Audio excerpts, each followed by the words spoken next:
In this video, I'll be going through the 2021 May-June AS Physics Structured Questions paper. Define density. Density is mass per volume. Figure 1.1 shows a solid pyramid with a square base. The mass of the pyramid is given by this equation here, where ρ is the density of the material of the pyramid, h is the height, and x is the length of each side of the base. Measurements are taken as shown in table 1.1. Calculate the absolute uncertainty in length x. We have a percentage uncertainty of 5, so our absolute uncertainty is going to be our measurement of 4 centimeters multiplied by 5%, or 0.05, which gives me 0.2. The density ρ is calculated from the measurement in table 1.1. Determine the percentage uncertainty in the calculated value of ρ. From our equation above, we have m is equal to a third of ρh(x squared). Solving this for ρ by multiplying both sides by 3 and dividing by hx squared, our percentage uncertainty in ρ is going to be the percentage uncertainties of m, h, and x squared added together, where because we're raising our x to the power of 2, we need to multiply our percentage uncertainty in x by 2. Putting those numbers in, which gives me 16%. The square base of the pyramid in B rests on the horizontal surface of a bench. Use data from table 1.1 to calculate the average pressure of the pyramid on the surface of the bench. The uncertainty in your answer is not required. Pressure is force divided by area, where our force is the gravitational force, so we can give that as mg, and the dimensions of our base are x and x, so its area is x squared. We know the gravitational acceleration and we're given m and x, so we just need to put our numbers in, where 19.5 grams is 0.0195 kilograms, and 4 centimeters is 0.04 meters, which gives me 120 pascals. A person uses a trolley to move suitcases at an airport. The total mass of the trolley and the suitcases is 72 kilograms. The person pushes the trolley and suitcases along a horizontal surface with a constant speed of 1.4 meters per second and then releases the trolley. The released trolley moves in a straight line and comes to a rest. Assume that a constant total resistive force of 18 newtons opposes the motion of the trolley and suitcases. Calculate the power required to overcome the total resistive force on the trolley and suitcases when they move with a constant speed of 1.4 meters per second. Recall that power is work divided by time, where work is force times distance, and distance over time is velocity. We know the force, and we know the velocity, which gives me 25.2 watts. Calculate the time taken for the trolley to come to rest after it is released. Recall the kinematic equation, where our final velocity is 0, our initial velocity is 1.4, our time is what we're trying to find, and our acceleration is something we need to figure out. Recall that force is equal to mass times acceleration, therefore acceleration is force divided by mass. We have a constant force of 18 newtons, and a mass of 72, which gives me 0.25 meters per second. Solving this equation here for our time, subtracting u from both sides, dividing both sides by acceleration, and putting our numbers in, where our acceleration is negative because it opposes the motion, which gives me 5.6 seconds. At another place in the airport, the trolley and suitcases are on a slope as shown in figure 2.1. The person releases the trolley from rest at point X. The trolley moves down the slope in a straight line towards point Y. The distance along the slope between points X and Y is 9.5 meters. The component F of the weight of the trolley and suitcases that acts along the slope is 54 newtons. Assume that a constant total resistive force of 18 newtons opposes the motion of the trolley and suitcases. Calculate the speed of the trolley at point Y. First of all, our net force is going to be our 54 Newton weight force down the slope minus our 18 Newton resistive force, which gives me 36 newtons. Recalling that our acceleration is our force divided by mass, where our force is 36 and our mass was 72. which gives me 0.5 meters per second. To calculate our speed, we can use the equation v squared equals u squared plus 2as, where our initial velocity is 0, and to solve this we just need to square root both sides. Putting our numbers in, which gives me 3.08 meters per second. Calculate the work done by F for the movement of the trolley from X to Y. Work is force times distance, where our force was 54 and our distance was 9.5, which gives me 513 joules. The trolley is released at point X at time equals 0. On figure 2.2, sketch a graph to show the variation with time of the work done by F for the movement of the trolley from X to Y. Numerical values of the work done and t are not required. As we can see, work done is proportional to the distance. Because our trolley is accelerating, our rate of change of distance increases, meaning that so too does our rate of change of work done, and so we're going to see the slope of this graph get steeper and steeper. The angle of the slope in B is constant. The frictional forces acting on the wheels of the moving trolley are also constant. Explain why in practice it is incorrect to assume that the total resistive force opposing the motion of the trolley and suitcases is constant as the trolley moves between X and Y. This is because the resistive force from air resistance increases with the increasing speed. A pendulum consists of a solid sphere suspended by a string from a fixed point P as shown in figure 3.1. The sphere swings from side to side. At one instant, the sphere is at its lowest point x, where it has kinetic energy of 0.86 joules, and momentum of 0.72 newton-seconds in a horizontal direction. A short time later, the sphere is at position y, where it is momentarily stationary at a maximum vertical height h above position x. The string has a fixed length and negligible weight. Air resistance is also negligible. On figure 3.1, draw a solid line to represent the displacement of the center of the sphere at position y from position x, which is simply center to center. Show that the mass of the sphere is 0.3 kilograms. We know that the kinetic energy is half mv squared, but we don't know the velocity. We do know the momentum, however, and we also know that the momentum is mass times velocity. Rearranging that for velocity, and substituting into a kinetic energy equation, simplifying this by dividing out our mass, and now solving for mass by first multiplying both sides by 2m, and now dividing both sides by 2ek. Putting our numbers in, which gives me 0.301 kilograms, which to two significant figures is what we're trying to find. Calculate height h. To do this, we need to recognize that our gravitational potential energy at point y equal to mgh is equal to the kinetic energy at point x. We know the kinetic energy, we know the mass, we know the gravitational acceleration, and we just need to solve for our height, which we can do by dividing both sides by mg. Putting our numbers in gives me 0.292 meters.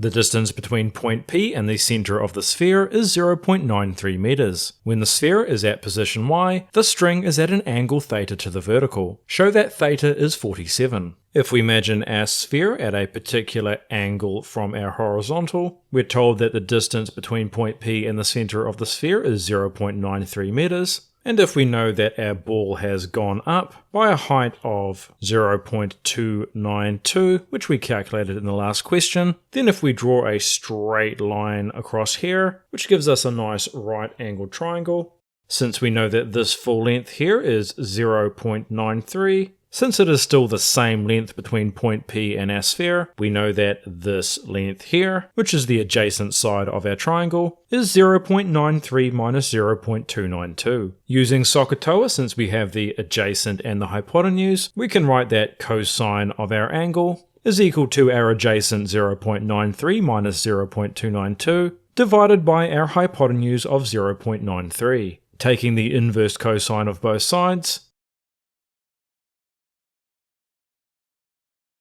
I get 46.7 degrees, which is our 47 to two significant figures. For the sphere at position y, calculate the moment of its weight about point P. If we once again imagine our sphere on our angle, our gravitational force is straight downwards. The force contributing to our moment is the component perpendicular to our string, where this is a right-angled triangle, and this is our angle of 47. Using SOHCAHTOA and noting that FG is our hypotenuse, and F is our opposite, we know that sine of our angle 47 is equal to our opposite F divided by our hypotenuse FG. Multiplying both sides by FG, and noting that Fg is just mass times gravity, we have an equation for our force. And now our moment is going to be this force times the distance, where the distance is our 0.93 length of the string. Putting in our mass and gravity gives me 2.00 Newton meters to three significant figures. State and explain whether the sphere is in equilibrium when it is stationary at point y. No, because the forces are unbalanced. For a progressive wave, state what is meant by wavelength. This is the distance between two adjacent wavefronts. A light wave from a laser has a wavelength of 460 nanometers in a vacuum. Calculate the period of the wave. We know that our wave velocity of c is equal to the frequency times the wavelength, where we know that frequency is 1 over period, so we can make that substitution. Solving for period, putting in our numbers, gives me 1.53 times 10 to the minus 15 seconds to three significant figures. The light from the laser is incident normally on a diffraction grating. Describe the diffraction of the light waves at the grating. As the waves pass through the grating, they produce circular wavefronts. A diffraction grating is used with different wavelengths of visible light. The angle theta of the fourth order maximum from the zero order central maximum is measured for each wavelength. The variation with wavelength of sine theta is shown in figure 4.1. The gradient of the graph is g. Determine an expression in terms of g for the distance d between the centers of the two adjacent slits in the diffraction grating. We know that our gradient is going to be equal to our change in y, which is our sine theta, divided by our change in x, which is our wavelength. We also know that n lambda is equal to d sine theta, where we know that n is 4. And if we divide both sides by lambda, we now have this term here, which we know is equal to g. So we can make that substitution. Solving for d by dividing both sides by g, we get 4 over g. On figure 4.1, sketch a graph to show the results that would be obtained for the second order maxima. We know that our current graph is for the fourth order maxima. We're knowing that n lambda is equal to d sine theta. For our fourth order, our n is 4, so we get this equation here. For our second order line that we're about to draw, our n is instead 2. Solving these equations for sine theta by dividing by d, what we can see is that for any particular value of our wavelength, our sine theta for our second order is going to be half of our fourth order. So our line should look something like this. State Kirchhoff's second law. Voltages in a loop add to zero. A battery has electromotive force 4 volts and internal resistance 0.35 ohms. The battery is connected to a uniform resistance Y, XY, and a fixed resistor of resistance R, as shown in figure 5.1. YXY has a resistance of 0.9 ohms. The potential difference across YXY is 1.8 volts. Calculate the current in wire XY. We know that the voltage across our wire, which is 1.8 volts, is equal to our current multiplied by the resistance in our wire, which is 0.9 ohms. Solving that for current by dividing both sides by R, putting our numbers in, gives me 2 amps. Calculate the number of free electrons that pass a point in the battery in a time of 45 seconds. Our number of electrons is going to equal our current multiplied by our time, which gives us our amount of coulombs. To find the number of electrons, we need to divide that by the charge of an electron. We know the current, we know the time, and at the front of the booklet we're given the charge of an electron, which gives me 5.63 times 10 to the minus 20. Calculate the resistance R. We can once again use Ohm's law, V equals IR, where V is our source voltage, which is 4 volts, I is the current, which we've already found to be 2, and the resistance is the sum of all our series resistors, 0.35 plus the R that we're trying to find, plus the resistance of our wire, 0.9. Simplifying that down, expanding our brackets out, subtracting 1.25i from both sides, dividing both sides by I, putting in our numbers, gives me 0.75 ohms. A cell of EMF 1.2 volts is connected to the circuit in B as shown in figure 5.2. The connection P is moved along the wire XY. The galvanometer reading is 0 when the distance XP is 0.3 meters. Calculate the total length L of the wire XY. We know that the total resistance across XY is 0.9 ohms. And assuming that our resistance changes linearly with distance, we know that the total length divided by our resistance of 0.9 must equal our smaller XP length of 0.3 divided by whatever its resistance is. Solving for L by multiplying both sides by 0.9,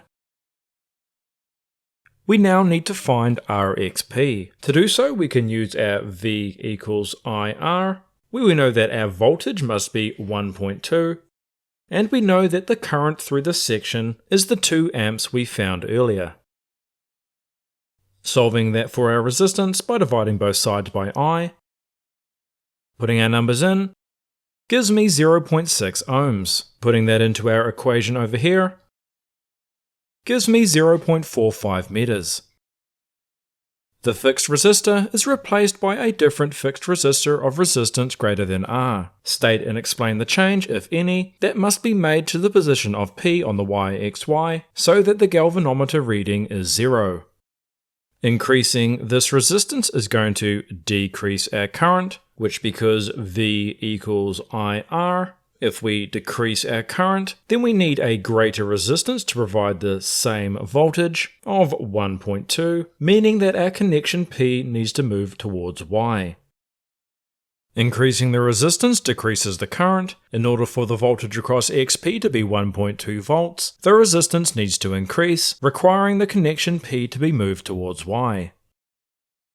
A proton in a nucleus decays to form a neutron and a beta plus particle. State the name of another lepton that is produced in the decay, which is a neutrino. State the name of the interaction or force that gives rise to this decay. This is the weak nuclear force. State which of the 3 particles, proton, neutron, or beta plus particle, has the largest ratio of charge to mass. The neutron has no charge, our proton and our beta plus particle have the same amount of charge, but because the proton is much heavier, our beta plus particle will have the largest ratio of charge to mass.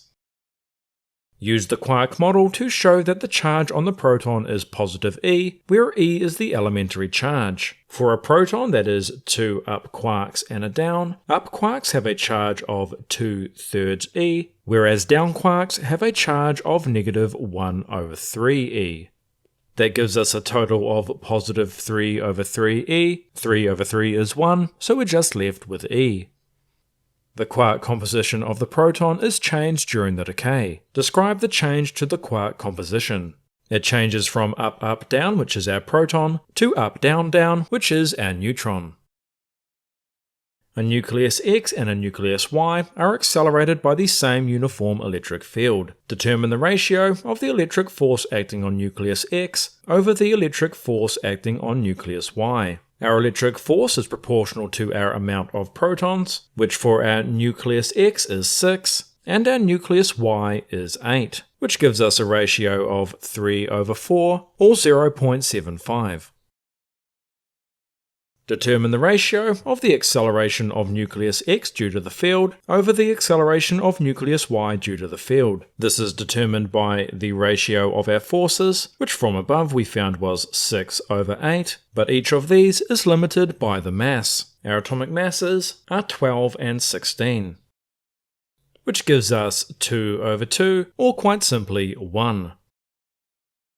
Nucleus X is at rest in the uniform electric field at time equals 0. The field causes nucleus X to accelerate so that it moves through the field. On figure 6.1, sketch the variation with time of the acceleration A of nucleus X due to the field. Because the field is uniform, our force doesn't change, and because we can also assume a constant mass, our acceleration must be constant as well. Constant acceleration over time is represented by a horizontal line.